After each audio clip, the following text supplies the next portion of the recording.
What's up, everyone? So, over the weekend, this past weekend, we got the official announcement after a kind of ominous video from Joe Bob Briggs that Shudder has opted to end the last drive-in after almost 8 years, and it's pretty somber. A lot of people are bummed out, myself included. When Joe Bob came back after being off, I think TNT Monster Vision ended, I don't know, almost 20 years. Up till that point, I think it was off the air for like 17 or 18 years. Um, yeah, we had not seen Joe Bob for a long time. We hadn't, and it was a real bummer to not have Joe Bob. I grew up with Joe Bob. I grew up with Monster Vision on TNT. That was my introduction to Joe Bob Briggs. And I know he was on the movie channel before that, and he had his show. And man, to be able to say that we got like 8 years of Joe Bob Briggs, 8 years more, especially like horror has such a rabid following now. It always has, but like there's boutique labels that are constantly putting things out. There's internet like engagement like never before. There's communities, and there was definitely, the hashtag mutant fam that followed the last drive-in, watched, tweeted, live stream, did everything while Joe Bob was doing the last drive-in. And goes without saying with Darcy, Diana Prince, portraying Darcy the mail girl, is the most like co-host, the most co-host-ish person that Joe Bob's ever had. He obviously had male girls before, but none quite as engaging as Darcy, because Darcy was one of us. She's a horror fan, and she's obviously like she's been in the Terrifier films, super involved online, does a lot of things for Joe Bob on and off the show, and has appeared with him at the Mahoning Drive-In. She's a great drive-in theater down in Pennsylvania. I've been a few times. Eric, shout out Eric. If you've listened to the podcast, you know who Eric is. He brought us down there a few times because it wasn't far from his house. He lives in Pennsylvania, and yeah, it's great. Been to several things there, and was able to see Joe Bob started touring more, and he's still going to continue to tour, so that's a good thing. But Joe Bob did a How Rednecks Saved Hollywood. He toured that. He came to town. I was able to go see him in a little Omni theater. Yeah, Joe Bob also did a Brain double feature at that same theater. He did the Brain and Brain Damage. Frank Henenlotter did his film Brain Damage, and that was a hilarious night because he just had hilarious anecdotes about the brain, and the intros and the outros of the films are just so much fun, and those were super fun to see. I went with my boy Sean. We went and saw those, and yeah, I think it was, I can't remember what he called it. I think he called it Cerebellum Night. Yeah, that's what it was too. Cerebellum Night. That's my Joe Bob impression.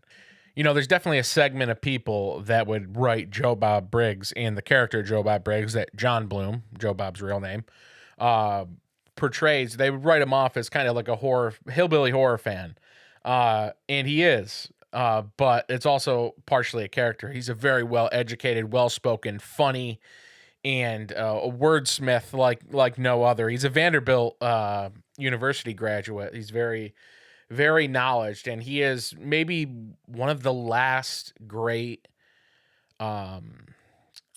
cultivators and minds of talking B movies. Someone who's old enough to have lived through the rage of drive-ins, and he Texas Chainsaw Massacre is his favorite movie, so the man has impeccable taste. And it's a shame to see him leave, but I love that he's going to be still doing live events. Shudder is commissioning him to do him and Darcy to do like quarterly things, at least through the end of this year. I hope that it continues to go on somewhere. I hope that someone picks it up, someone tries to do something with it, and we get more Joe Bob drive-in commentary shows, no matter what they are. But I do remember when Joe Bob came back in 2018. Summer 2018. I remember it because I would watch Monster Vision with my father. And on my father's birthday, 2 years after he had passed away, Joe Bob announced that he was going to be doing a 24-hour marathon on Shudder. Shudder announced, "Hey, Joe Bob Briggs is coming. He's doing it. It's called The Last Drive-In. It's going to be his. It was supposed to be his send-off, his retirement, quote unquote." And I remember because it was announced on my father's birthday, 2 years after he passed, and I was just like, "This is amazing. We're getting a 24-hour Joe Bob marathon." I was pumped, and at the time, Mrs. Hartgod had no clue who Joe Bob was. So I had to school her on who Joe Bob was, what he did, his knowledge. He's appeared in films, both, as actor too. Showed her Casino and his little role in that, which is funny. But yeah, it's for Joe Bob to have that 24-hour marathon just, a couple weeks later. I remember watching it and just being like, "Oh my God, this is amazing. I want more of this." And I wasn't the only one that felt that way, because then Joe Bob signed on to do The Last Drive-In, which started out as every Friday, two movies every Friday, and then it switched a couple years ago to every other Friday, and then whatever. Shudder just started changing stuff, and it wasn't. I didn't like it. I liked that it ran for a season every Friday, 2 movies. It was so much fun, and during the pandemic, Joe Bob was like a savior, because everybody was losing their mind during the pandemic. And it was so nice to know that every Friday we were getting those 2 movies and Joe Bob speaking to us. It was comforting, because the pandemic was something unprecedented. I still, it's 6 years ago now. It's insane to me. I remember how uncertain and weird life felt. And as dumb as that sounds, it was true. It really was. It was something unprecedented for our lifetime. Something, I never expected. And to have Joe Bob in the midst of that, because I think that Last Drive-In started in April, I think, or March. I think it started in April, because I remember, because he showed Heathers too during the pandemic, I think. I'm pretty sure it was during the pandemic. I can't remember exactly, but I remember just finding comfort in those Friday nights during the pandemic, just because it was such a weird time. And Joe Bob, like he has done for years and years, he was solace for us all. And I hope that it continues in some facet. I know there's an outcry against Shudder. Shudder, to me, I think has been a good platform for Joe Bob, because there was really nothing else like Shudder. Now I can say I don't know what I own everything I like, I buy. I don't buy movies I don't like ever. Like, I don't just buy a movie and be like, this movie kind of sucks, I would never watch it. I don't do that. Like, I only buy the movies that I like. But I like a lot of movies. So anything that usually Joe Bob has shown, for the most part, I'd say about 95% of them, I own those movies. I'm a horror fan. I buy horror movies. And, some exploitation movies. But I will say this. When you're a collector and there's so many boutique labels doing so many great versions of films that have never gotten releases, films that have only been on a DVD, we're finally getting Blu-rays, finally getting 4Ks. I own a lot of films, as I know a lot of contemporary YouTubers and friends and everything. We all own a lot of films. I don't like the term collector, because I collect t-shirts. I buy t-shirts that I wear once and don't wear. As you'll notice on the show, this channel, I'm usually wearing a different shirt every day, but because I need to showcase them somehow, because some of them I won't wear again. I just have too many t-shirts. That I am a collector of. I am an enjoyer of movies. I only buy movies that I enjoy and that I watch, and that I have seen. I don't just collect movies just to collect them. I watch everything that I buy. I have seen it, and I usually watch it at least once as soon as I buy it.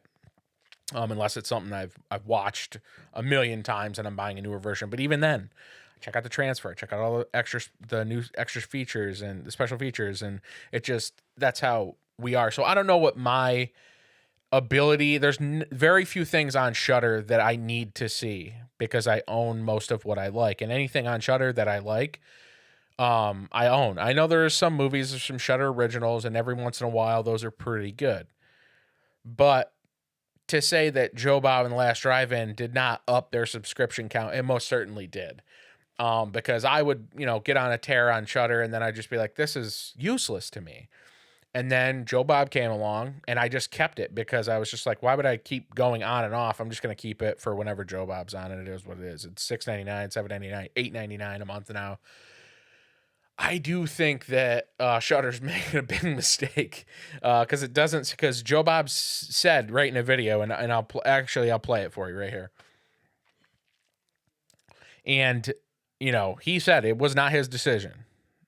And he ain't done. I loved hearing that. I freaked when I heard that because it just seemed very ominous when he posted the initial video saying he loved us all. I was like, oh my God, Joe Bob better not be sick. I can't handle that.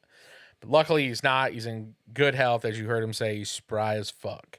So let's keep that energy. I hope he stays healthy for a long time. And I hope we get some show and some configuration because we need Joe Bob. We need him. And I think Maniac as his last regular episodic Last Drive-In episode, or for his last feature that he did, chef's kiss. It was perfect. Perfect. He gave a great great tribute to Joe Spinell, who obviously plays Vinny in Maniac, and Maniac is just it's a timeless classic. So that was so much fun to see him do that as his final film and just tell all the bad jokes at the end. And it was just, I didn't get teary eyed, thankfully. But it was just, it made me just appreciate Joe Bob even more so than I already do because I grew up with the man. But yeah, hopefully he lands somewhere else. He is going to be doing live shows still. He's done the jamborees where he goes to the drive-in and plays movies and stuff like that. So more Joe Bob, hopefully on some kind of episodic show. So yeah, long live Joe Bob.